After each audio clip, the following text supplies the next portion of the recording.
Greetings, children of the screen. Sorry about that. Due to some technical difficulties, for some reason YouTube would not let me connect to my own scheduled live stream, so I had to just start a new one.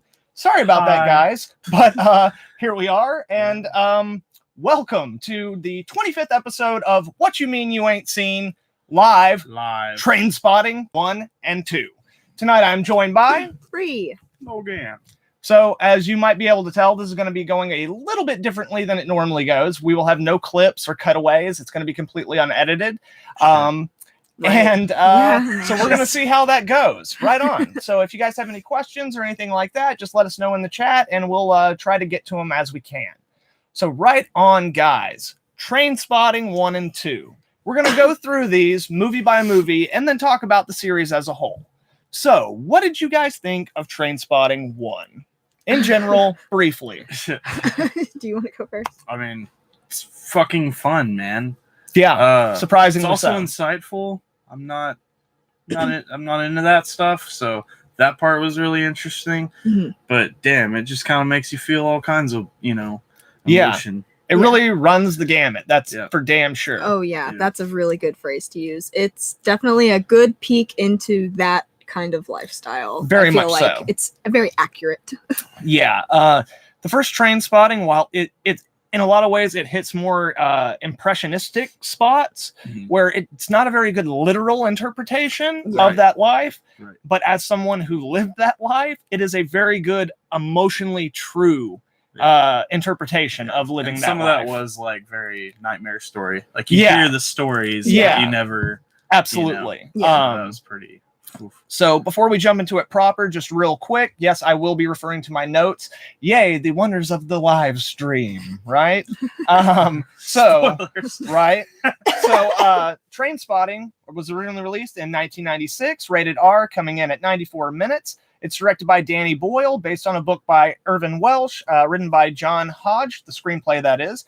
It stars Ewan McGregor, Ewan Bremner, Johnny Lee Miller, Robert Carlyle, Kelly McDonaldson, and Peter Mullen, to name a few out of a fucking amazing cast. I was going to say, and you didn't even fuck that up. I know. Cast. Yeah, that was actually pretty impressive. Very smooth. Yes, that's better than I usually do when we're filming it for me to edit it later on. So yeah. So anyway, guys. So we all liked the movie. Clearly, it's a classic at this point, kind of a cult classic. Mm-hmm. What was your favorite thing about the first Trainspotting? Probably that first really weird abstract scene that we get where he dives into the toilet. Yeah. All of them, man. All of those are dope. That's really funny. Just for a little bit of context, since again, we don't have clips to use. Spoilers. Yeah, total spoilers here, guys. If you haven't seen Trainspotting, then jump off my live stream and go watch that shit somewhere. Track it down. Both of them. But yeah, so basically he's trying to kick heroin and he goes to get his last hit and this dipshit gives him opium suppositories, and then heroin makes you constipated, so as he's going back to his house to kick, he becomes unconstipated and then goes to the toilet, and it's the worst toilet in Scotland. Literally. And then he realizes after relieving himself that he has to dig the suppositories out, at which point we go into inside, basically where he goes in his head to a serene, beautiful, fucking underwater setting. Before we get that though, he goes head first into the toilet. Yeah. Oh yeah, you see him at first you're well, you need to see what's going on in there or what? Yeah. And then his feet go with him and you're like, oh. Yeah. Absolutely. No. So yeah, wow. That is really, really a great, dope moment. I think it's the first real indication in this movie that this movie is gonna be different than other drug movies. Yeah.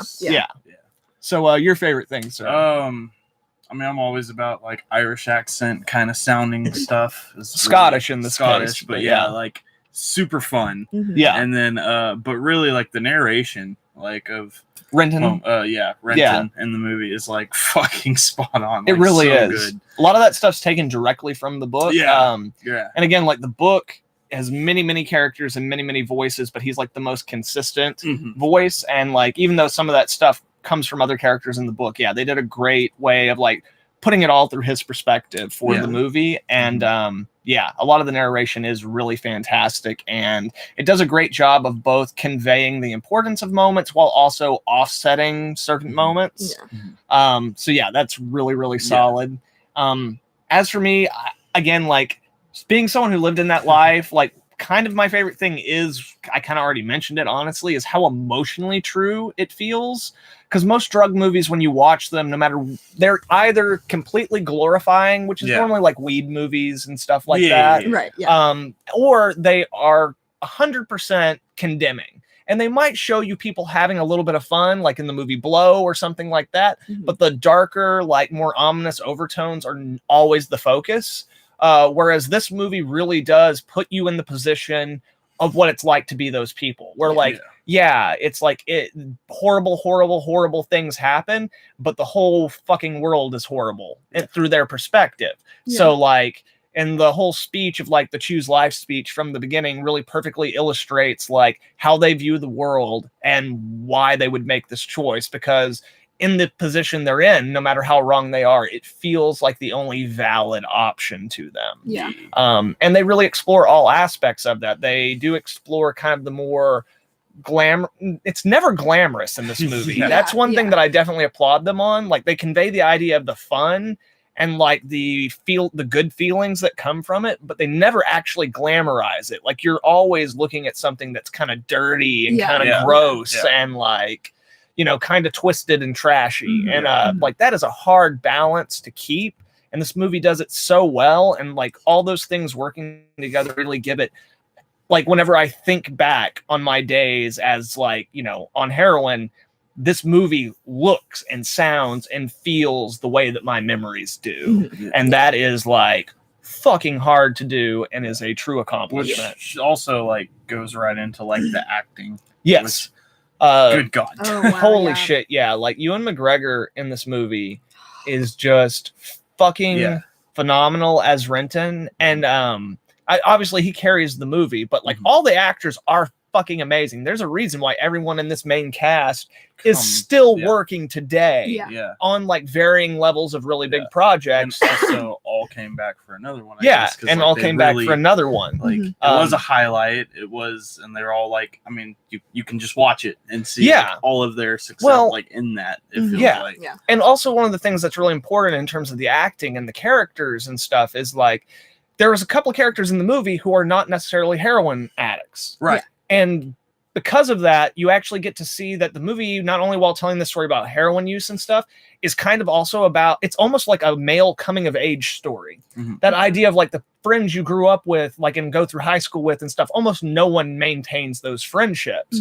And while this is in a very extreme version of that, that is still the story that's being told, is like one friend's search to find himself and to find his place in the world, and how being within this group both like gives him incentive and also like prohibits him from growing beyond it, you know? So yeah, and all the performance worked really, really well on those levels. But yeah, all these dudes are still working. It's fucking crazy. Yeah. Obviously, Ewan McGregor, like with Star Wars and shit like that, and like I mean, Ewan Brenner. We just saw him in fucking Wonder Woman not long ago. Yeah. You know, and just like fucking Carlisle's in everything from like killing Stargate Universe by jumping ship to Once Upon a Time. I'm never gonna fucking forgive him for that shit. But he's an amazing actor, and everyone from this movie puts in an amazing performance, and they all deserve every bit of the career that they've gotten since it, because they're all amazingly talented. Oh yeah. So now that we've proverbially sucked the movie's dick as well as all the actors, what did you dislike about the first Trainspotting? Oh no. You go first. Oh shit. I don't know. I haven't really thought about that. Same. I can't think. Like I've only been thinking about. You know, like if usually when it's a good movie, like you really try and be petty because there's nothing you really want to bitch at. Because I thoroughly like enjoyed both of these movies, hands down. Yeah. Like very fun. But yeah, a lot. Like I don't know, the wardrobe. Like the second one works better for me. A little more contemporary and stuff. Yeah, it feels. feels a little more real, and I guess because the other one feels a little dated. They do have Ewan McGregor dressed in some funky shit. Yeah. Well, I mean, it takes place in this like nebulous, non-defined period between the late 80s and early 90s. You know, it feels kind of out of this world. Oh, but definitely. I kind of went. I left that with the tone of the whole movie, really. Right? Yeah. So like it didn't, but yeah, like that's like. Yeah, just out of a time. Oh yeah, and I mean, like we can even see in the second movie that like Scotland and like I think it's Edinburgh that they're in. By the time he comes back in the next movie, it's a very different place. But from what I understand, it's almost like an unrealistic tourist attraction. But from what I understand, because obviously I've never been there, like the movie's depiction of the area in the first movie is pretty accurate to that period, before like the great gentrification came through and all that kind of stuff. But it is still where like, you know, they come in, they refurbish everything. I and thought like, you said gentrification. I was like, I don't think so. Maybe I did lie. You know, amazing. But yeah, so like from what I understand, that was a relatively accurate representation with obviously like a bit of a drug distorted skew on the visuals. Yeah, right. But like, the tight pants Ewan McGregor wears are very evocative of the time, even like in heavy metal hair bands and shit, and definitely within the punk rock scene. So, but again, a lot of the outfits are heightened and stylized to like give the movie a kind of non-reality feel of like living inside that drug haze. But but I can definitely see how to a modern audience, definitely Spud. But I think that like for modern audiences, it could definitely be a little alienating because it looks so different from a world that they've experienced, and it doesn't even look like that period in mainstream movies. Yeah, right. So like if you watch like The Breakfast Club or like stuff from the early 90s, they're not wearing like nothing looks like this movie looks from in that period that's supposedly set. It's definitely a little stylized. Yeah. So wild. So did all my like, you know, freaking rambling there, did that give you a moment to think of something you didn't like? I mean, okay, I got something. If I had to pick something, it's just the scene where everybody comes in and finds out that the baby died. Okay. Because first of all, and second of all, just kind of that's the first like really bad thing to happen, I think, you know. Fair, like in terms of like horrible. Like lives are ending kind of thing. Yeah. You know what I mean? And it's like it takes you from the movie we're in is funny, and then oh fucking shit, there's dead babies. Yeah. So. I don't think I don't want to say that it needed that. Yeah, like, right. But like, you know what I mean? I know what you mean. Yes. Again, kind of like I was saying, like you hear the stories, right? Or like there's a horror story out there where that's happened, and you've heard that in like places that, you know, on the news and stuff. So like, I feel like it's a part, like if you're gonna put a stake there, or you're gonna make this movie have stakes outside the obvious, that would be one of them. Right. Something bad has to happen to them for them to realize that. Well, I mean, bad shit happens to them the whole movie, but I think that's what I'm saying is like I feel like they had to have something a little more weighty. Yeah, like the obvious. You need it for character motivation, but you also, I would argue that you do need it in the movie. Maybe not in the way they did it, right? But you do need it in the movie for one very important reason, and that's like at that point in the movie, the characters are so charismatic, and we're having so much fun that we've forgiven all the horrible things they've done. Good example. They show a sequence of them stealing from everybody. I've never watched this movie with anyone who doesn't laugh all through that sequence at how ridiculously horrible that shit is. So really, the movie needs something to remind the audience of like the reality, because this movie is very stylized and it is very fun and it's outside of reality. And I think without showing the worst it can possibly be, I think that like it would be irresponsible otherwise. So maybe because it does, like, you almost feel sympathetic, but then they remind you. They're like, no, like there's a point. Well, and especially because not only because here's the thing, like the baby dies and that's important, but the more important thing is seeing how all those people react to it. You know, the fact that immediately Renton and the mother and they just immediately go back and get a hit. Just like number one, and Renton even states like, yo, she definitely needed a hit, but not before me. That much went without saying. And it's also very important because like we see a significant change in Sick Boy after that, which is really tandem not only in this film, but in what follows this film to like seeing his character and like the downward trajectory. And also it's very clear that causes a rift between him and Renton. Like, because he just kind of shuts down.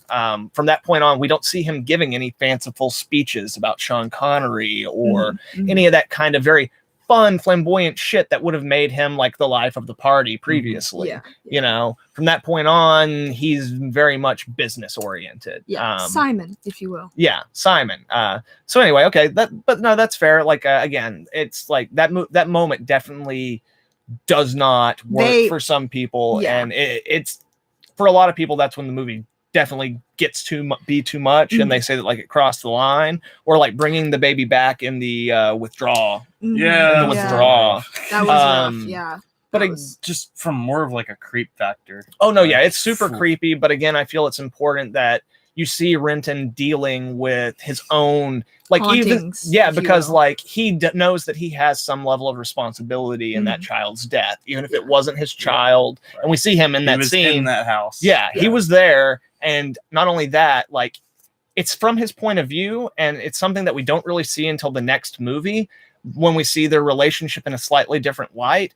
But it's very clear that Renton was most likely the mechanism that put a lot of things into motion. Like when they made the decision to get back on heroin, I have no doubt that it was Renton who brought it up first.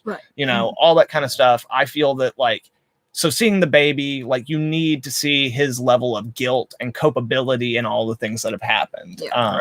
And even like in terms of dealing with addiction and like coming off of junk and then like going through the steps, like one of the big things to do in terms of like turning your life around, as they say in the steps, is that like you have to make inventory of all the people you've hurt and all that stuff, and you have to come to terms with it and all that kind of thing.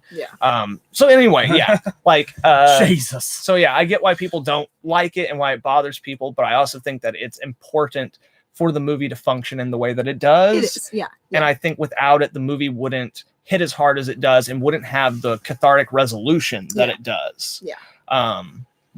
So then we're on to my least favorite thing in the movie. So you fucking hate Corey. Again, you know, it's really, really fucking difficult to pick out something that you hate out of a movie that's so awesome. So this is what I'm going to say. Oh God, I'm blanking on it now. Oh shit. Oh no. The name. Okay, the bar that they go to where he meets Diane. Sun something. That bar. It was a really popular bar in the time. It's a really popular club in the time that the book is set. It's not in fucking Edinburgh. And in the movie they put it in Edinburgh. Okay, I see. So that's the thing that I like least about this movie is that bar, that club that I can't remember the name of. It's not in Edinburgh. Okay. Well, now it's actually closed down. But actually, the real building looked way more interesting. They showed it in one of the behind-the-scenes documentaries on the movie. They didn't actually shoot in it? No, that would have been really fucking expensive. And they didn't have a whole lot of money. They didn't have a whole lot of money for this. Because again, like you look at the movie now, and it's full of stars, and it's got like a director who's made amazing fucking movies, but at the time nobody who knew who the fuck these people were, most of them. So like they didn't have a lot of money. So but what they did was they found a place that they could afford, and then like they did their own interpretation of that place in terms of like the iconography and the pop culture of the time. Specifically inside that bar, I really love the fact on the inside of I love that like it went from the thing I don't like into a thing that I like about the thing that I don't like. But I really love that on the inside of that club, they pretty much mimicked the main section where we see Tommy and Spud talking is just pretty much for Pat taken out of fucking Clockwork Orange. Oh, okay. It's just it's the Morocco bar, the guys in Clockwork Orange, which is a movie we haven't watched yet for What You Mean You Ain't Seen, but it's on the list. You guys will see when we watch that. That'll be weird. But wait for that callback. Yeah, those scenes are great. The set design is great. It works great, but that was not in fucking Edinburgh. Berg? Continuity. Whatever. I think it's Borough. It's Borough. I think it's Borough. Oh, fuck me. So anyway, those are the things we like. Those are the things we didn't like. And we're actually right about at the 20-minute mark, which is where these little videos usually, that's what they usually take. Cool. So I'm feeling good about this. Busting it out. So anyway, obviously we like the movie. Would you guys recommend it? Oh yeah, for sure. Lots of fun. Yeah. Terrifying and harsh, but fun. Yeah, again, like I would highly recommend it. The movie definitely has some gross out stuff in it. Like if you Yeah, like it definitely gets extreme in places, but if you can hold rough, on, but it's got plenty of payoff, plenty of pace, like it means something. Like it fucks with you for a minute, but then it's like immediately goes to something else. You're like, oh shit. Oh, okay. Right. It's a really great movie. It's shot well, it's acted well, the script is fucking phenomenal, the soundtrack is fucking great. It's so good. Oh yeah, we'll talk about that in a minute. Yeah, that up. The soundtrack is just absolutely dope. And what's up? Oh, like we didn't even talk about Tommy, fucking Renton stealing the fucking porno from Tommy. Go fucking watch the movie. No, I mean like we're live. We can talk about it now. I was saying like, what about it?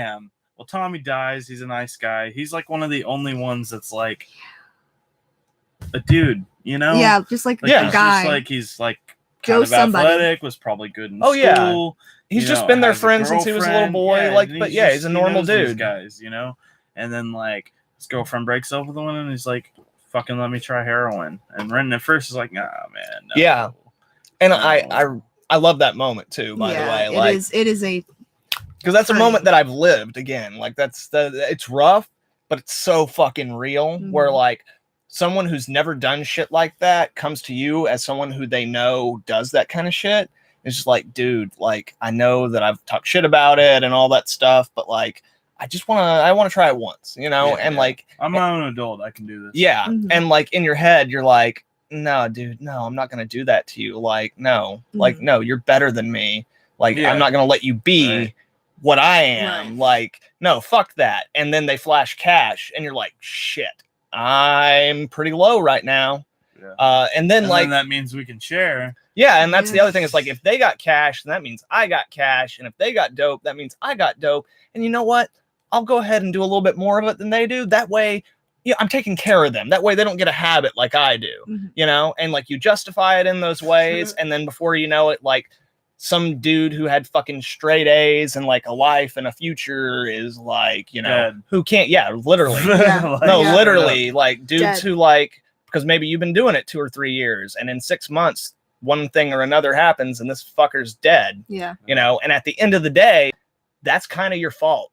Yeah. You know, you got blood on your hands and you have to live with it. And most of the time, the way you live with it is by buying a nice fat bag, you know? Yeah. So like, I love that moment because it's so real and like it, like, oh, dude. Yeah. Like it's brutal, but like, and in the moment, like it's another one of those things where something awful happens, but because of the way that the movie's carrying us, it most often more likely than not gets a laugh from people just because it's like, Jesus, dude, like you changed your mind so quick. But like, that's all it takes. It's just like that.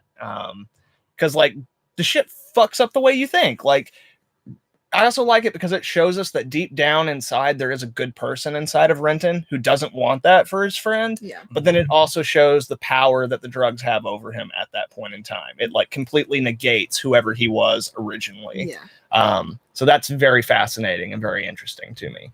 But yeah, Tommy is a great character because like, again, like he shows the possibilities and the potential for these guys to have a life outside of the life they have. And it also goes a lot further to showing like the destructive nature of their life. Yeah, because none of them really have girlfriends. Not really, like, no. They don't really drink. Like you don't really see. Renton drinks whenever he's not on heroin. Like when you're on heroin, you don't want to drink. Most of the time, like you don't. You know, you see him and Begbie, which fuck that guy. But like, fucking, they're having beers and stuff, and everyone else is like, nah, man. You know. And that's what I love is like in the earlier part of the movie when everybody's when they're like, "Oh, put that poison." Yeah, I want to put that poison as they're like chain smoking, and Begbie's got 2 fucking drinks, a shot, and a beer. It's like, no way, man, would I poison myself with those fucking chemicals, man? You know. As he proceeds to then go get the shit kicked out of him and the other guy in the bar. Oh yeah, and like, well, and again, like that's what I love too is like the movie is very honest about the state of addiction. Is that like human beings by nature are addictive creatures. Like even in terms of things that aren't necessarily harmful addictions, but like whether it's television or, you know, fucking Prozac or like, you know, whatever the fuck it might be. We want the things that feel good. The things that make us feel good, the things that give us rushes of endorphins. Like we as a people are addicts. And the movie does a great job of showing us different kinds of addicts and how they function within society, which also gives you a sense of the kind of like, fuck you that all the characters who are on Junk have, where they're like, you think I'm a piece of shit, but like, look at all the shit you're doing. Like it's one more justification. One of them's a psychopath and the other, I'd say he's like a sex addict. Straight up. Yeah, he might be a sex addict, but I think more than anything else, just he doesn't have a lot of agency in his own life. Yeah. You know, he doesn't have, like, he's a good looking dude and like he's got a potential future, but he doesn't have a lot of like confidence and like not that it like, again, this might sound bad, but like he kind of lets his old lady run his life, you know, and like doesn't really seem that like he just doesn't have his shit together. You know what I mean? Yeah. Like, but also I would say that like his biggest addiction is working out and being healthy. Yeah. Like half the time in the movie when we see him working out. Whenever they have the sex running, whenever we see the sex scene with him and his girlfriend, you know, he's freaking wearing like a pair of like sexy leopard skin thong underwear or some shit. So like, and also I kind of remember from the book that he was a big workout nut a lot. So maybe in the movie it's not emphasized that much, but yeah. He has multiple functions in the movie, but yeah. And then Begbie is a fucking psychopath. Yeah. And his main addiction is just fucking people up. Yeah. You know, which being an asshole. Or like really just the rush of it. Yeah, no, absolutely. Like the rush of endorphins and like the rush of just beating the fuck out of somebody.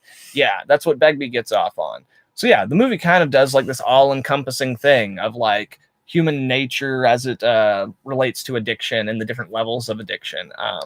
It does that all very, very well. What links will we go to? Right. So was there anything else you guys want to talk about in the first movie before we move on to the second? I think we touched on all our things. Right on. So let's go ahead. T2, not Terminator, Trainspotting. I know, that was weird. So before we jump into this, I want to say that I can't even remember what movie was I watching. I went to the movies to see something. I can't even remember what it was. And the trailer for this came on. And I was like, and at first there's just clips from the old movie. I was like, oh, are they re-releasing Trainspotting for like the 20th anniversary or something like that? And then I was like, no, wait a minute. They start showing new stuff. And I'm like, is this a fucking sequel? What the fuck? And then I started seeing like Everybody's Back. Danny Boyle's directing it. And I'm just like, what the fuck? No, nah, no. What, why?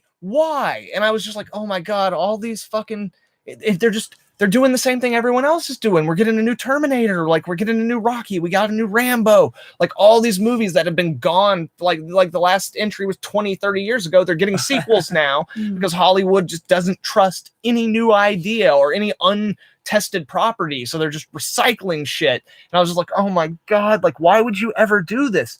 Like, I know the book has a sequel called Porno. And the second movie, by the way, is not really based on that book. It's much more it's much more a sequel to the movie than it is to the book. You know what I mean? Or an adaptation of the sequel to the original book. But anyway, I was just like, why the fuck would you do it? The movie ended so perfectly. And then I watched the movie. And you shut the fuck up. This movie fucked me up in a really fucking fantastic way. So before we jump into it, the movie has the same director. It has the same writer. It's got the majority of the same cast. However, it also has added to its cast. Oh my God! Here's the part where I'm not going to be able to say a name right. Angelina Nedeljkova. Russian. This amazing actress who does a fantastic job in the movie. Go to IMDb, check her out because I'm fucking it all up right now. But T2 Trainspotting 2 was released in 2017. It's rated R and it comes in at 117 minutes. So I didn't know it was that recent. Yeah, it's really fucking recent. I actually think that the movie that I saw the trailer for was Batman versus Superman. I think that's the movie I was seeing when I saw the trailer for it. Which is weird. Wow. That's a weird one. I might be wrong. I'm hoping I'm wrong. But anyway, so, okay. General thoughts. Just in general, what'd you think of T2 Trainspotting? I love because, like, okay, halfway through the first one, I was talking about the second one, and you were like, Well, the second one's going to completely change once you see the ending of the first one. And I love how they did that. Like just the events afterwards of what has happened in these last 20 years. And we're figuring everything out. I loved it. It was fantastic. Maybe not quite as much. Well, no, it's as much fun as the first one. Right on. Yeah. Fuck, it gets intense really fast, man. Yeah, it does. Yeah. Like, I don't think there was one moment of relief of tension after, like, the first half of the movie. Probably a little earlier than that. Yeah. Because, like, the whole time I'm just like, fuck, man. The bow's gonna break, like any second. Okay. Like, and I love that, though. Nice. Fucking worked. Yeah. I also really fucking enjoy the movie, whereas the first one is a very good kind of representation of the feelings of living that life. The second movie does a really amazing job of indicating and giving a good perspective on what it's like to be out of it. And like and it also does, because here's the thing, it also does a great job of illustrating like what only happens in the mind of the former addict. Because basically once you're clean, you will always have that thought of like how good it would be to break bad and to go back just for a little bit, just for a reunion tour, you know, and how much fun it would be because your life now sucks and you're depressed and like everything back then is so hazy but bright and everything seems so dull and horrible in the world. And like, you see it all around you. You see everybody else going through the same thing. And you're just like, I used to be free of this shit. Like I used to live in a world where none of this mattered. And like, that's very tempting. And in the movie, we actually get to see someone go there and then see what that's really like. Like how it falls apart. And like, yeah, it's fantastic. Like this movie instantly remembers too. Oh yeah. And like, this might not have been a very good idea. Right. And just like, yeah, the second movie just like fucked me up in a fucking amazing way that like, I don't think it has that effect on general audiences. Right. By the way, I did a video about a year ago, 9 months ago, something like that, where when the movie first came out on DVD and I checked it out, I did a video talking about it. So I'll put the link to that in the description when this is posted after the live stream, so you can check that out. But yeah, I think in that video I said that this movie's really made more for the people, not just fans of the first movie, but people who lived that life. And after watching it again, I'd have to say that like that's true, but it's also not. Excuse you. No, like this movie is for people who live that life, but it's also for fans of the first movie. Like this movie works on so many different levels, just like the first one does. That like it's not just for one crowd. And I also think that it's an amazing feat that like you could probably watch the second movie without watching the first movie. I was just thinking about that. And still get a complete experience because of the way that the story's told. Now, it wouldn't be as in-depth and it wouldn't be as meaningful. Yeah, you wouldn't have near the connection, the relationship with the characters and whatnot, but like... You get that 20 years ago. You get kind of the point of where everyone's at in the first couple minutes. And then after that, like, you see, like, the effects. Like, you got your cause, now you have the effects of, like, what to come, and then after that it's like even more just tension with toward at the end you are like, whew, like, man, you can breathe. And I will say this movie does a great job also of kind of amping things up from the last movie. Like which is weird because it doesn't have near like the pace that does, but it does feel like it was tenfold of what the first one was. Absolutely. Like the movie goes, I don't think it goes to some dark places, but I don't think it goes like, you don't have anything that's the equivalent of the baby dying in the first one. Right. Yeah. You do get very dark, melancholy type things in this movie, but nothing that ever goes that far. But then like to replace that, you have like the tension and the threat that runs throughout almost the entire movie. So looming. Because you have Simon stating early on that his plan is to destroy Mark. So the whole time while they're becoming friends and having fun, that's always... You almost question if that's what he's doing still. Right. And he lies to Begbie about where Mark is and about Mark being back, and you're like, it causes conflict in you. So this movie does. At first you think like, oh, that's a heroic act. But then like, you're like, or is he really like, he just doesn't want Begbie to find out about the $100,000? Yeah. Which then with every other event that happens after that, you're like, fuck, man. Right. And I think also what's so great about it is I think that Simon's probably as confused about it as we are. Yeah. Right, he was just playing it by ear at that point. Yeah, he was like, I think there are moments where he legitimately remembers how good of friends they were, and he wants that back. And I think there are other moments where Mark says something or looks at him in a certain way, where he just immediately goes back to that place of anger and like, look at what my life is, and just looking for someone to blame that on. And Mark is the easiest outlet for it. So yeah, movie's great. It's very different from the first movie. Also, like with the pacing, like you were talking about. It's really interesting that the first movie is much quicker paced because the first one is much more of a young person's movie. It's a movie about young people and stuff. And then the second one is much more, it goes kind of like at a more mellow pace until things ramp up, you know? Well, with that, like you also gather like the fans of the first movie in 97 as to like 2017. Yes. They would be in their 30s, 40s. Yeah, absolutely. 50s, so like the pacing would just totally befit them the whole way through as well. The movie, the characters, and the story have aged and matured with the original audience of the movie. Yeah, which is hard to do. It's hard to do, and the movie does a great job of it. So now that we've once again rambled on for a little bit, sucked the movie's dick. We're not going to go into our least favorite things yet, but we will get on with our normal formatting. What was your favorite thing in the second movie? Do you want to go first this time? Oh, you're good. Got it. Go. Mine is probably just the scene where they're both in the stalls next to each other. Mm-hmm. And man. And there's like a moment where they're talking to each other, and then they kind of like Begbie and Renton. Yeah, right. Yeah. For context, they're like talking to each other, like poking fun, talking the shit or whatever, and then like they kind of like realize.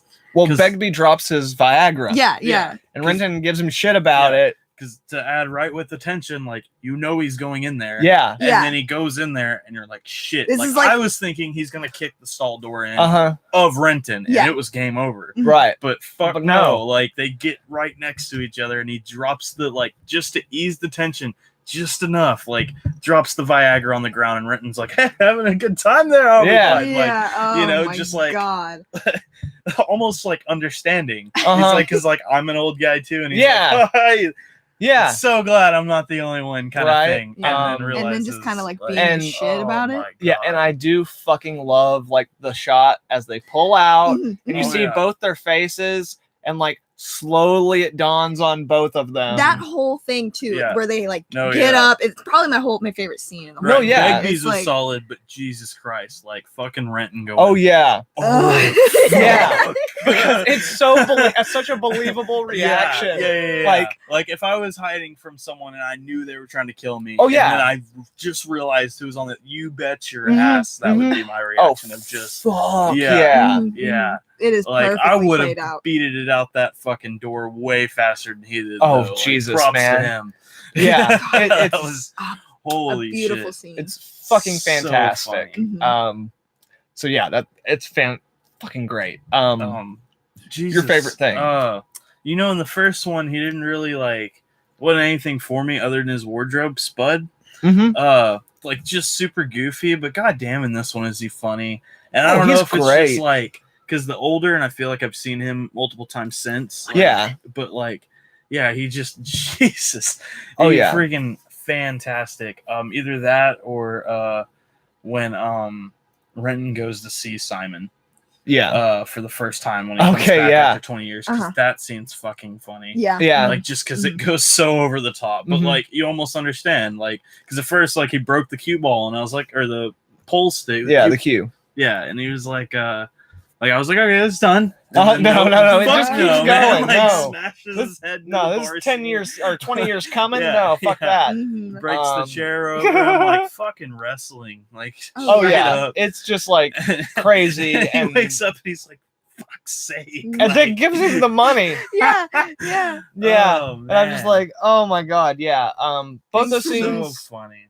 Both those scenes are really great. And like it kind of cuts to the point of like everyone in this movie had something to do, and every character has an arc. Right. Like anything you could expect from a payoff from anything you remember of the first one. You're like, that's what I wanted to see, or like something similar you hoped would have happened, or better even. Yeah. You know, like personally, I like you were saying, the whole storyline for Spud in this movie is fantastic. Phenomenal. Yeah. And also I think that's really great because before the first movie was a movie, it was a play. And in the play, the actor who plays Spud is the actor who played Renton throughout the play.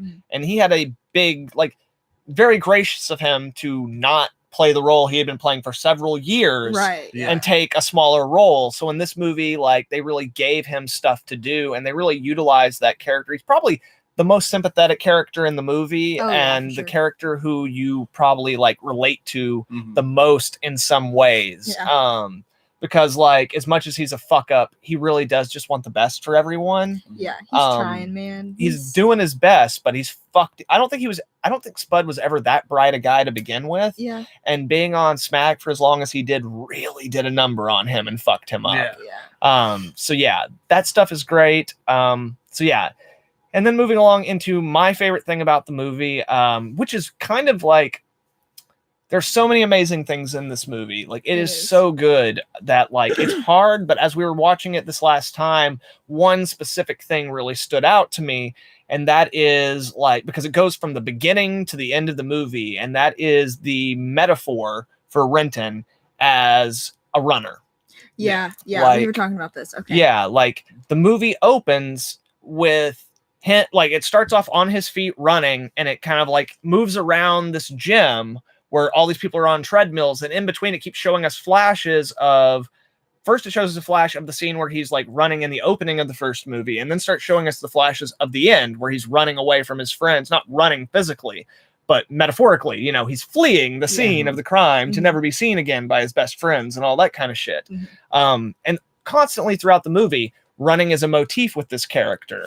And it really kind of shows and kind of adds more to his character as we see him in the first movie. Like, he's a character who's always running away from his past or from his problems. And like, he never knows where he's going. And it always gets him fucked. No matter how clever he is, no matter how smart he is, no matter what his intentions are. We didn't even mention that. What? The fucking, what is it, 72 or whatever,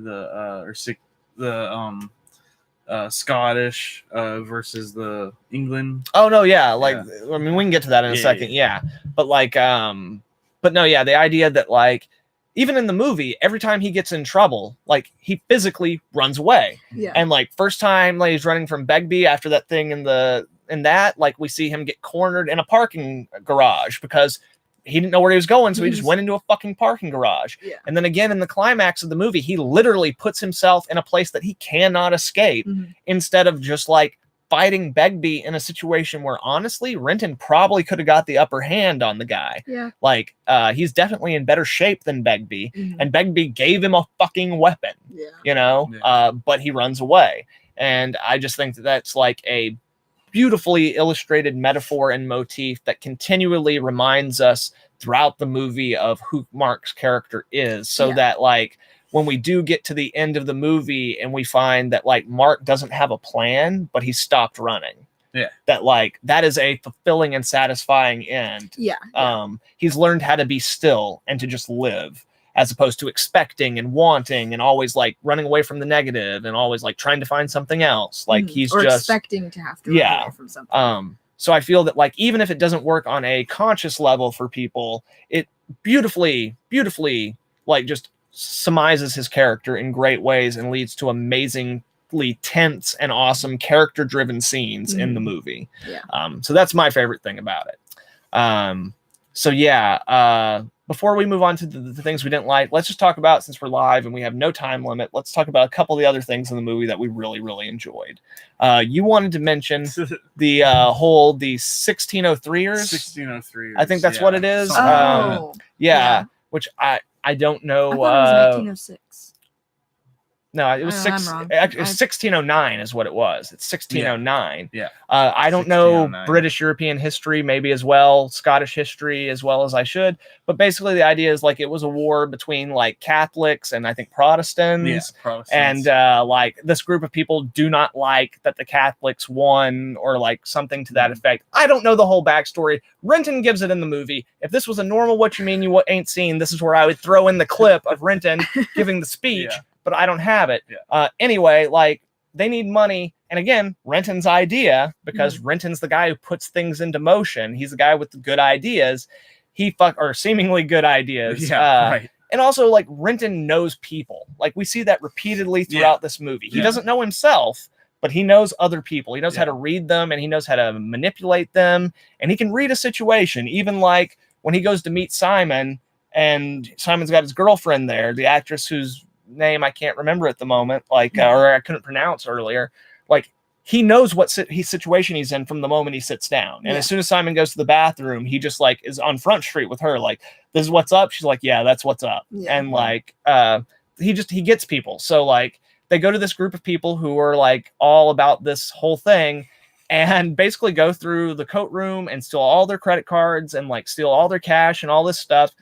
And they get then they try to leave once they have it. Like they just ride on their arm like the year and like, kind of blend in and do their thing. As they're trying to leave, they get stopped.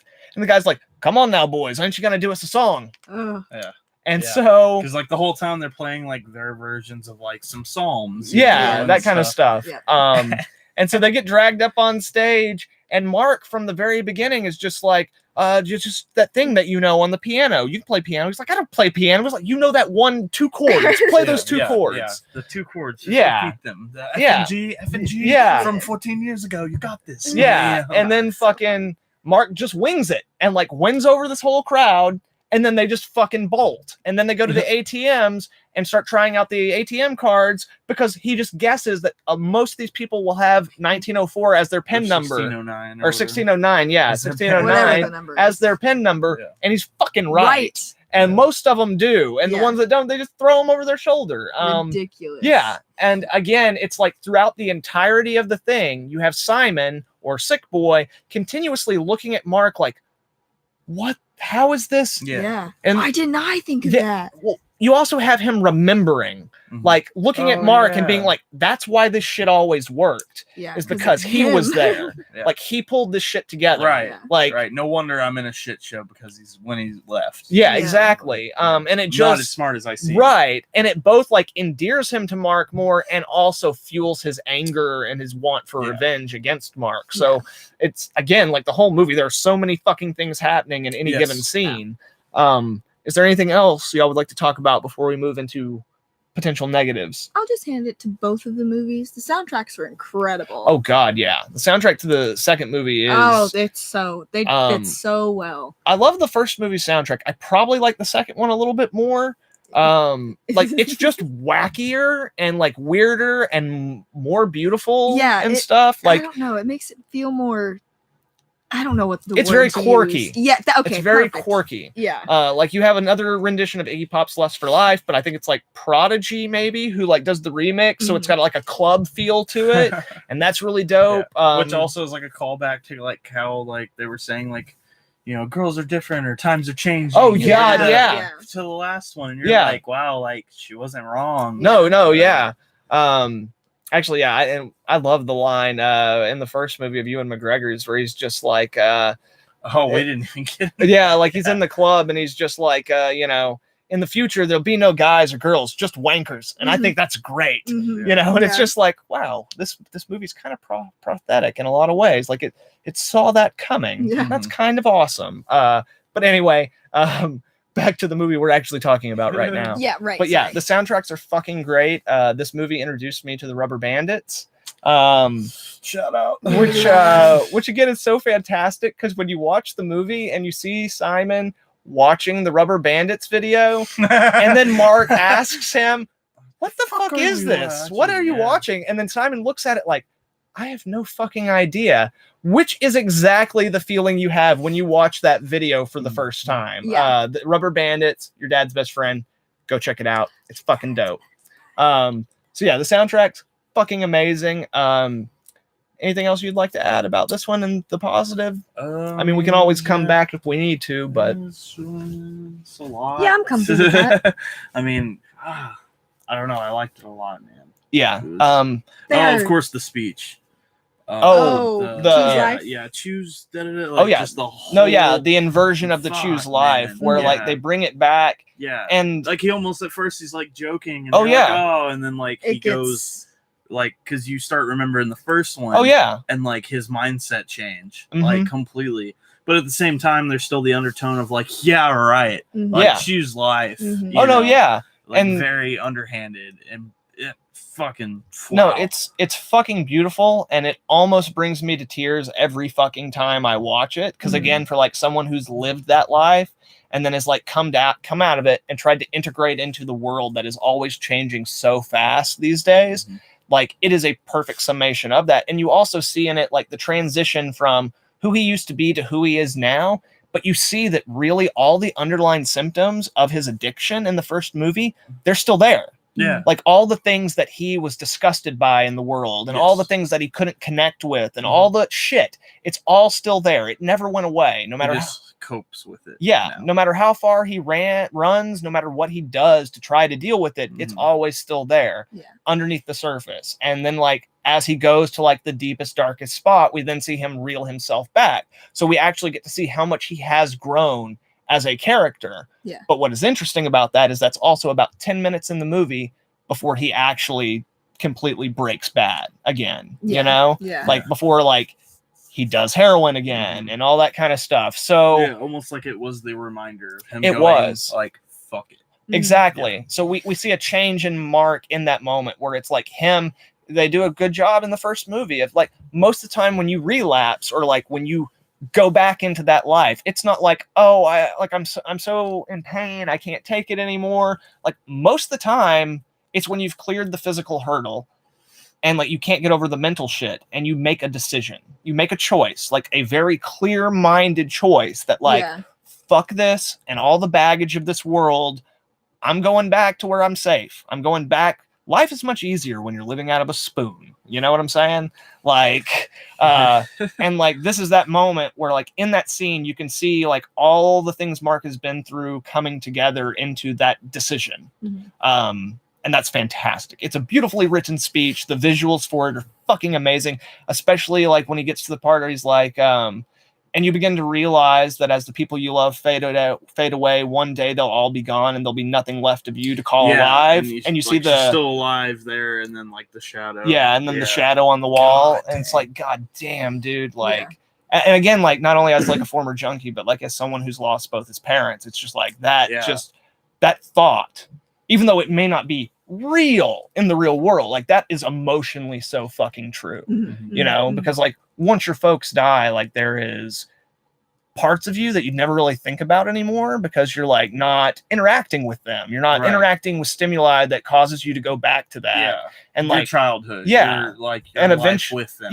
And eventually you get to a point where like you remember something and you realize that you don't remember it like you used to, like it's faded, it's fuzzy, and you just don't make me cry. You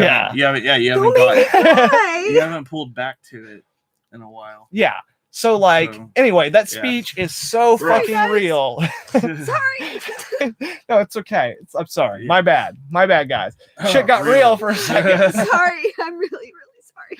No, you're okay. You're all right. Wow, what a fucking pussy. But anyway, that speech is so good and it's so real and it hits all the right moments to make you understand what this movie's really about. And that speech at its core is what this movie is really about. So moving away from that, one of the other things I want to talk about before we jump into negatives is the fact of like, this movie is beautiful. Like in terms of the visuals of the movie, while like there's a lot of dirty, nasty stuff in the movie. Like Danny Boyle is an amazing filmmaker. And like his visual mastery over the world that he's created in this movie is so vibrant and so alive and so distorted. And I love once we get towards the end of the movie where we start diving into like deep nostalgia and getting that sense of melancholy before we hit like the tension of the third act, where like we're in Spud's place and as things are being read, you're seeing them projected on the walls and like, that is great. That's such a great, and again, like talking about like the kind of impressionistic type stuff where like, it just does such a good job of visually selling you the emotions and the way things feel over the reality. Even like Spud's suicide. Like, absolutely. Where they show him falling on the chair off, and then like right before he hits the ground, Mark catches him, you know? Like that is just, again, like And especially because, like, yeah, you're watching him suffocate, and then, like, when they show the thing, when he falls, you hold your breath. Yeah. Until Mark catches him. Or at least I did on both, like, the first viewing and this viewing. No, yeah. At least, like I said, like, it's like the whole movie's gripping. Yes. Like, you do have plenty of moments where you almost hold your breath. Like, and you know, and a lot of that's in the writing and in the performances, but man, Danny Boyle has become such a master of the craft that, like, whenever, I mean, all his movies are fantastic. Like, even if, like, the ones that aren't as good, there's always something special in them. But this movie really seems to, like, pull together all the most important things he'd learned visually and in terms of filmmaking over, like, you know, the 20-something years of his career, and put it back into this thing, which is the continuation of the thing that kind of jump-started his career and made the world take notice of him. And it really is, like, a beautiful culmination of all his work. Obviously he's still doing stuff, but, like, it just works so good, and he just put so much into it. And now it shows. Oh, it really does. It's beautiful. Like, even in the moments where it's horrible, it is fucking beautiful. Just a good example, again, outside of, like, stuff like that in terms of, like, visual metaphors, Renton in the end locks himself in a room full of mirrors where, like, literally he's forced to confront himself finally. It's like, just little things like that where, like, on the surface you probably never even think about it, but then when you do think about it, you're like, oh shit, like, that totally plays into everything that's happening right now, and, like, it just fits so organically into the movie, which again is something, it's like a skill that has to be learned over a long time of filmmaking, and, like, props. Perfection. So anyway, now that I just did the ultimate hand job on the movie and its director, what did y'all not care for in this? Franco. Yeah. Franco? I was actually going to say that too. I feel like we haven't talked about this guy enough. He's a fucking dick. Clearly for those reasons. Other than he uses the word cunt like it's kind out of style. Man. But, like, yeah, man. Like, in this one, like, in the other one, you know, like, he's there, and, like, he's a mate, though. Sometimes like, you kind of laugh, because, like, when he throws the fucking thing, you're like, oh shit. Like, that's, like, it was funny because he's like, yeah, you know, like, I'm a tough guy, fuck you, throwing the thing, but then you realize the reasoning, and you're like, this guy's a psychopath. He's like, you automatically know off the bat this dude's fucking insane. And so then, like, to raise the stakes in the second one, like, you already knew where he was going and what was happening. So after 20 years, they already told you that 15, 20 years he was going to be in prison. But you're like, well, you need him in this movie, so how are they going to do that? Well, he fucking escapes prison because he's a fucking psychopath. Lets another prisoner stab him. Oh, what a scene. He's like 2 inches into the side. He goes through his all the way through. Right. And, like, this part kind of bugged me because you don't really they don't really play on him having a son and girl or whatever. In the first movie, you don't really, it kind of came out of nowhere. But then it really works because, like, you do get that, like, I would say that's our baby scene.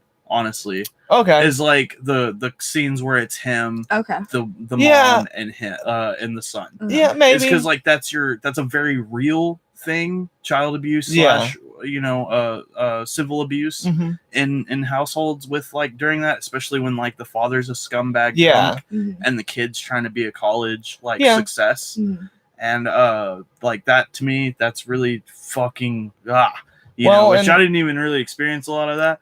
But, like, to me, like, that's a very...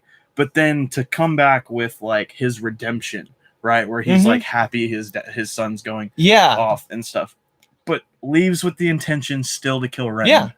Fucking hate all that. Like, fuck this motherfucker. No, like I said, the movie gives everybody an arc. And Begbie, just like a lot of the other characters, Begbie actually has a pretty beautiful arc. But at the end of the day, I think Begbie doesn't believe he can escape being who he is. Right. Which is a very common, and, like, maybe he can't. Like, I think that's what's interesting about that. Like, he's definitely an unlikable character. Right. But between the first movie and the second movie, and by the second movie, he is a great villain for this movie. Because this movie actually needed a villain. Don't get me wrong.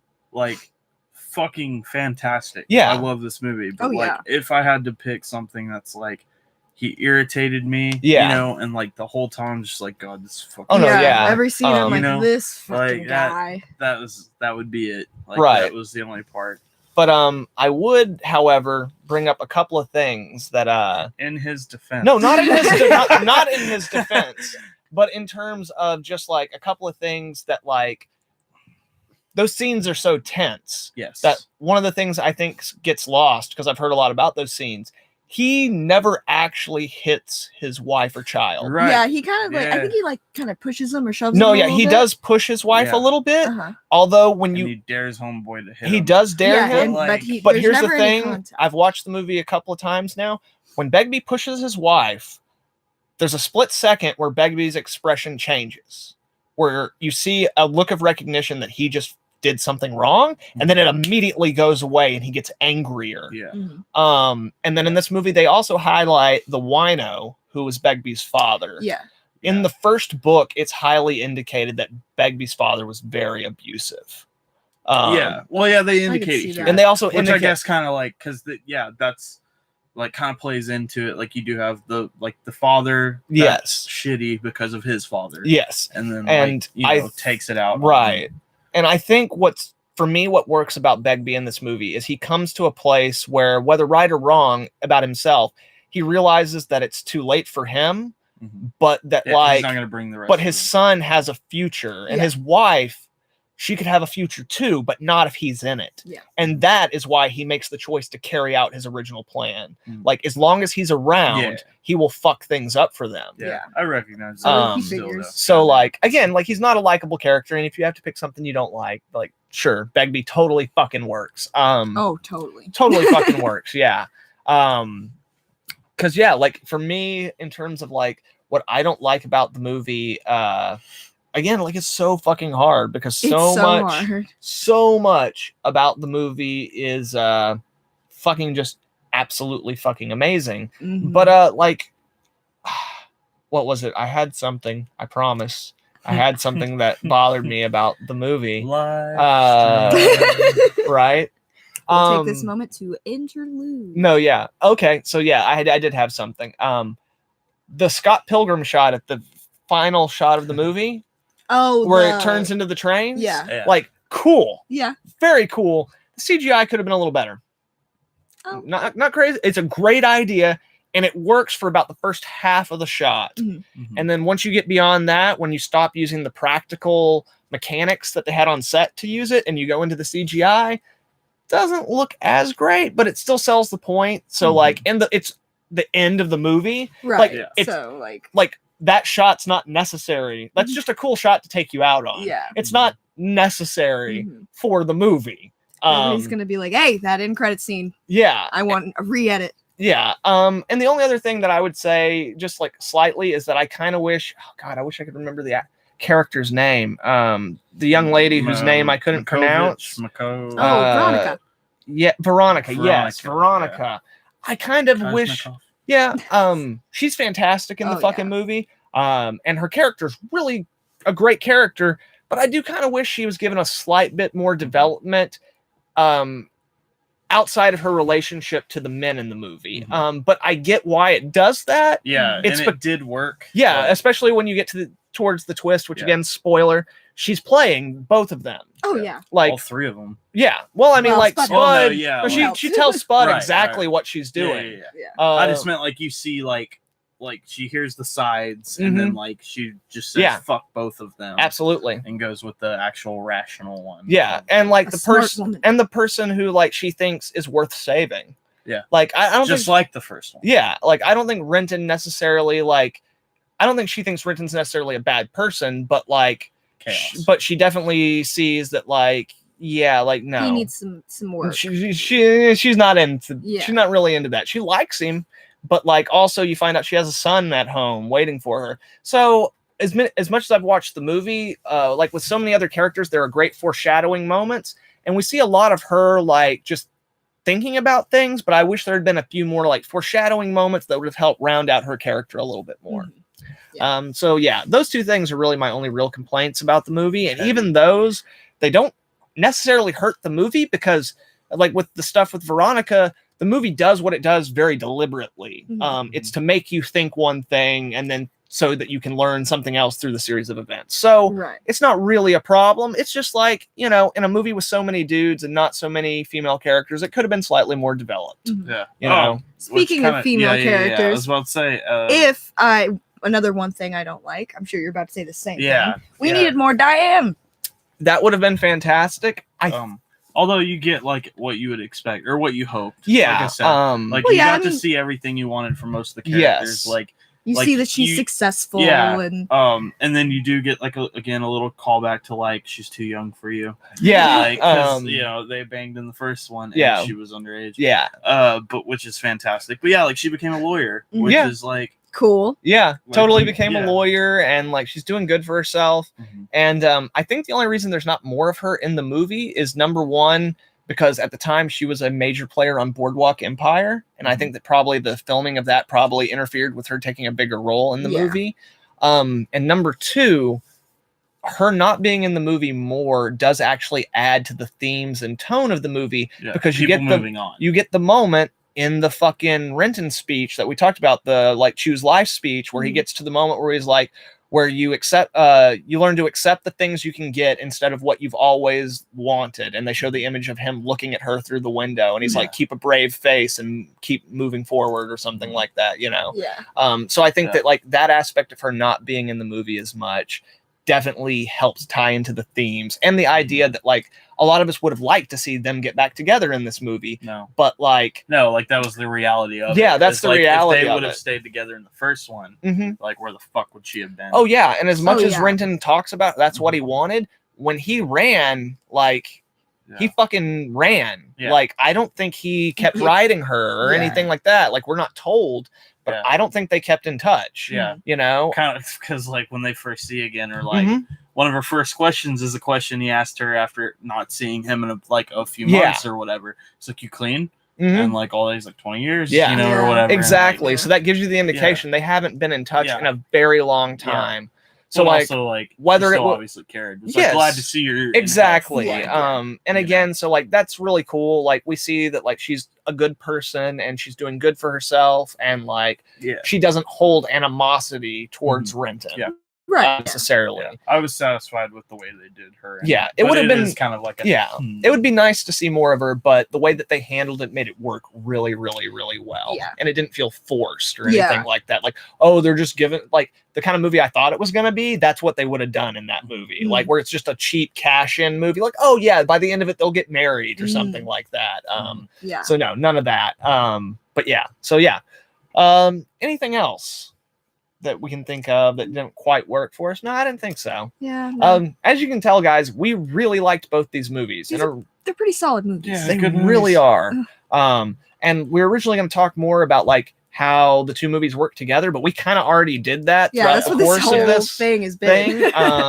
So yeah, we really like the movies, and like, man, both of them, the casting, the music, the cinematography. God damn it! McGregor, like, oh my god, because you know, like, I've seen him in like I think two other things, obviously Star Wars, and like one other movie, but like outside that, like, just nice voice. You know, and then him going like full Scotland on us. Oh like, god, fucking and a punk ass in the first one, and like almost unrecognizable to what I know. Someday like, we're gonna watch one where you're like, like, someday we're gonna watch Velvet Goldmine, and then you'll see another. Basically, in that movie, Ewan McGregor plays Iggy Pop. They call him Kurt Wilde, but he plays Iggy Pop. Like, he's perfect. He's so fucking perfect. I love like, like, and just a phenomenal actor. And Home Dude, the other Ewan. And then can't remember his name, but Sick Boy. Simon. Simon. All the cast is great, even just like the little people. Because like we talked about, like, I was like, has Ewan ever done like heroin or anything? Because like he plays off like and I mean like really well. But like, you know, like you said, there's a lot of supporting. Like there's a lot of supporting people who had been in the life. Like fucking Irvin Welsh is in the movie, and like he was kind of within that lifestyle. And then like Home Dude, who plays Spud, the other Ewan, like he had done the character for a long time and had done a lot of research on it. So by the time they got there, and I know McGregor did a lot of his own kind of like research and like lost weight for the role and cut his hair and all kinds of other shit. So like, yeah, I you know what, maybe I don't think he's ever publicly said that he did heroin, but he might have. He was a young actor, like, you know, but he's always seemed like a guy who's got a really good head on his shoulders. So I don't really think so, but maybe, you know, maybe. Like, just, I don't know. Like, it's crazy how a movie, like, cause I've not of that stuff at all, anything like that. Like, it feels relatable. Yes, it does. Like, just from the reference and the knowledge that I have of the world. Yeah. You know what I mean? Like, from you know, you or like other people that I know of that. And like, just drugs are bad, okay? Like to like that, like it feels relatable. Oh yeah, it's not. And then like it just it pulls on heartstrings of stuff that of foreign, to me, yeah, you know, and like just fantastic movies. Yeah, the movies definitely make you understand why someone would choose that life. Right. And it's I mean, it doesn't glamorize it, like I said, like. It always is honest, emotionally honest about like how horrible it is and how horrible it gets. But it also puts you in a place where you can, instead of just being like fucking junkies, like I don't get why you would do that. Like the characters in the first movie are like, no way would I poison myself with that chemical. Like both the movies put you in a place where you get it. Like you can understand and empathize with them. Same with like when even if you don't agree with he runs away with the money. Yeah. You know, spoilers by the way. Yeah. At the end of the first one. Spoiler. Yeah, like he runs away with the money. It's like I get it. Or like with like you know when Begbie pretty much takes over his apartment and he just does what he says. Yeah. It's like like you're a smaller guy. Sizing him up's not going to work. No. And he's clearly done this a few times. And he's a psycho. With a knife. It's like just fucking do it, you know? Yeah. Like, you don't have a gun, you ain't gonna call the police. No. Like, so it's like, like, it's just, you feel very, like, and I feel like that's probably happened. Yeah. Like, you have this friend that can easily overpower you because of what you are. And, like, they took advantage of the situations and stuff. Because Renton, for the most part, it indicates, or it seems, like, he's kind of got his ass together. Like, he had his own place. Yeah. He's trying in vain. Yeah. You can tell he's not happy, but he's going through the grind. Right. And I mean, granted, he's probably stealing mostly and stuff to get the money. Like, he didn't have a job. Oh, no, he does at that point. Yeah, he's a real estate guy at that point. Yeah, but like, you know, like he's got his own place and stuff, whereas you have other people like Tommy who had to figure out his own shit, who lost everything after that. And then Begbie, who kind of floats around, Sick Boy that kind of floats around, you know, and then Spud, same way. Like, it's just, there's a lot playing on into that world that you're like, like, I don't have anything almost remotely close, but I can almost sympathize and understand. At the same time. Like, it manages to make it relatable, and that's definitely a feat, because you can see, I think the only other drug movie I've watched that kind of does that is Requiem for a Dream, but this movie does it all the way through, whereas Requiem for a Dream stops being inviting pretty early on. Like, they give you about one act or about half an act of the movie where you're like, oh yeah, this is fun, and then it gets so realistically gritty, horrible that like the whole movie just like it feels like a gut punch for the rest of the movie, just like watching motherfuckers rot their arms out from shooting up, and like ladies who just want to lose a little weight, so that like old ladies who want to lose a little weight so they can go on TV going fucking insane because of the speed their doctor is giving them. Like, this movie never goes a lot more costs than like Shameless, which I love that show, but like, you know, it does really, like, there's moments with the drug abuse and stuff, or like a lot of elements that you sympathize with that you're also against, and like it just and at the end of the day, like, this movie has reached more people than I think Requiem for a Dream ever will. Yeah. Because one of the things that I think is Requiem for a Dream is a masterpiece. Don't get me wrong. Like, that's a great movie. Maybe we'll watch it someday, but it's tough to watch, to get through. But like, I think one of the things that's missing from a lot of these like message films, or like films that are supposed to like show you a different point of view, is that like you have to make those films watchable, and not just as a good movie, but you have to make it engaging. You have to make it entertaining. You have to make someone want to keep watching, not just going, man, like, this is a good movie, but it's so depressing that like I just I need a break. I can't do any more of this. And this movie, which is why, like, with this one, like, you get the party scenes, with you get both the of them. you You get the narration, you get the pacing that especially the first one has, where you're really living the junkie part. You know, that it just it's got its depressing moments, but fucking solid. What? Oh, I just saw that Joseph Books is over in the comments. What up, man? Yeah, sorry, we've been ignoring the comments a little bit. Sorry, it's tangent time. Yeah, there's a far less people here, I imagine, because like we had technical difficulties and had to start a separate live stream. But yeah, Comics Joe from Joseph's Books says, "Holy shit!" or no, "Holy crap!" He did not say shit, ladies and gentlemen. He did not say shit. He said, "Holy crap! You shaved." Yeah, I shaved for Batman Day because I was Joker, and Joker normally doesn't have a beard. I don't think Joker can grow a beard even. I'm glad you noticed. I shaved as well. Yes, we all shaved, kinda. He shaved his nipples. So anyway, guys, we all really like Trainspotting, and I think we all recommend both of them. We love Trainspotting and Trainspotting 2. Fantastic movies. Yeah, I think if you're gonna watch them, you need to watch them as like companion pieces to each other. They have to be seen together. Yeah, I was gonna say with the second one, it's really like one or the other. I feel like, I guess really all three, but like either watch them together, because then the second one just like enters all kinds of levels that you don't get by watching it by itself. Yeah. But also watching it by itself, I feel like, because I can't say for certain, but I wouldn't mind testing out on friends, is like worth it still. Yeah. Oh no, yeah. It's a fucking good film. Oh yeah, in general. Both films can stand on their own, even though so much of the second film is based on things from the first film. It gives you enough. Or I guess like use a lot of the writings. Yes, stuff. Definitely. But again, they give you enough that if you haven't seen the first film, or if it's been 20 years since you saw it, like it's not going to hurt you to watch it on its own. I mean, I definitely recommend watching them together, but either film could be viewed on their own, and they stand on their own. Well, it's very well, very, very well. So anyway, we are at about an hour and 15 minutes. So I think we're going to call it a night tonight. So yeah, anyway, guys, thank you for joining us. And if you're watching this after the fact, please leave a like and share it with some friends. Also, if you want to get more of this in the future, please subscribe and hit that little bell so you can get updates on all the content we'll have coming out in the future. Also, guys, before we go, I just want to point out, again, I will have the link for my original Trainspotting 2 video down in the description below.